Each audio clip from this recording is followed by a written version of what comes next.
It's the first Marvel series to get a second season. It's Loki Season 2, today on Mark's Movie Reviews.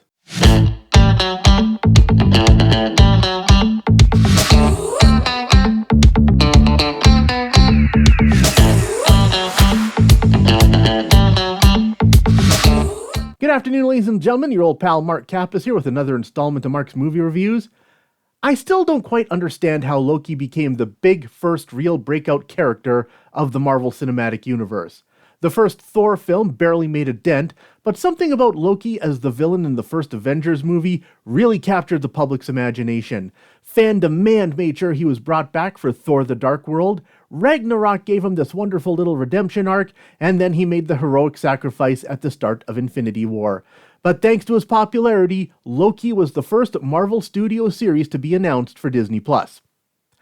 Loki was resurrected through time travel, so we were introduced to the wonderful world of the TVA, charged with monitoring the timeline and protecting history.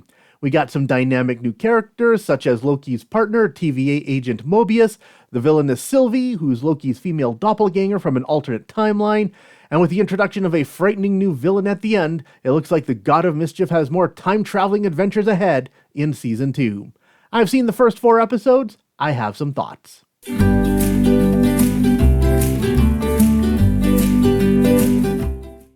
Loki was thrown for a loop at the end of Season 1. Sylvie had killed the mysterious He Who Remains, the shadowy figure behind the TVA. Without his leadership, the timeline is now fracturing and splintering out of control, creating a myriad of alternate timelines. Unless Loki and Mobius figure out how to get things to stabilize, the timelines will collapse, destroying countless universes. As this is going on, a civil war breaks out within the TVA. There are those who want to accept this new situation and expand their mandate to protect all timelines, and there are others who wish to destroy all these new timelines, place He Who Remains back on the throne, and restore the status quo. Further complicating things is the fact that Loki now finds himself randomly jumping through time. It's going to take new allies, such as the TVA's tech genius OB, to aid Loki and Mobius as they work to bring some sense of order to this new reality.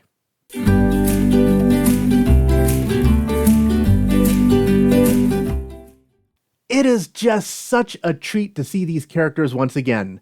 I said in my intro that I don't understand how Loki became the big breakout character, but looking at this series, it is kind of obvious. Tom Hiddleston is just spectacular as Loki. He's got the role down pat at this point. Even Mobius remarks at one point that he occasionally forgets that Loki is a god, and there are a few moments where Loki really gets to cut loose and use his phenomenal cosmic powers, and that's just fun to see. We got some great new characters as well. The biggest one, of course, is Obi, played by Ki-hee Kwan. I'm so glad he's made his comeback. You can tell his whole attitude these days is just happy to be back.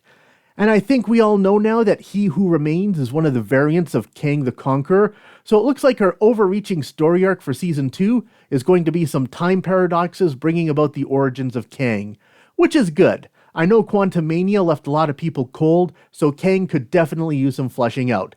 In fact, one mild spoiler for you, the post-credit sequence for Quantumania is the setup for Episode 3. And I still love the look of the TVA. It's very 70s sci-fi with just the right amount of rundown that all government agencies seem to have.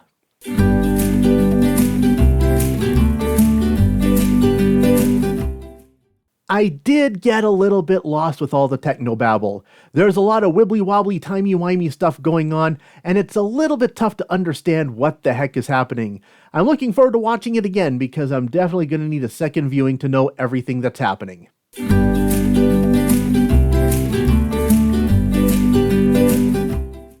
Looks like Season 2 is going to be another fun romp, the definition of if you liked the first season. Loki drops on Thursday, October 5th, with new episodes every following Thursday night. I give what I've seen so far 3 out of 4 nibs.